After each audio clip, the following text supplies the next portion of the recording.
Mahigit 82% ng populasyon sa Calabarzon ang nakapagparehistro na sa Philippine Identification System of PhilSys. May balitang pambansa si Baby De Castro ng PIA Calabarzon. Umabot na sa mahigit 82% ng populasyon sa rehiyon ng Calabarzon ang nakapagparehistro sa Philippine Identification System of PhilSys.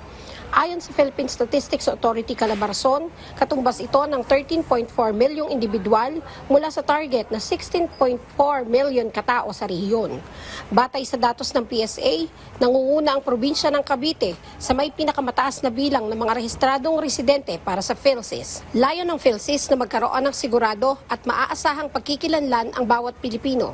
Makakatulong din ito upang magkaroon ng akses sa healthcare, financial services, social benefits, at sa iba't ibang serbisyo ng pamahalaan at pribadong sektor. Ito rin ay nagpapalakas ng seguridad at anti-fraud measures ng bansa. We have for all provinces na fixed registration center.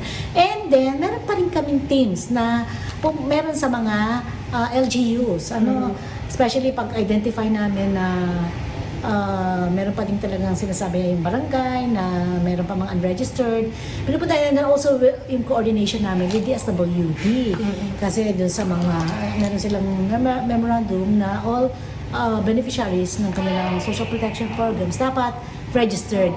Nakikipagtulungan ang PSA sa Department of Social Welfare and Development at National Commission on Indigenous People para makapagparehistro ang mga indigenous people at isinasabay na rin ang pagbibigay ng birth certificate para sa kanila. Mula sa PIA Calabarzon, Baby De Castro, Balitang Pambansa.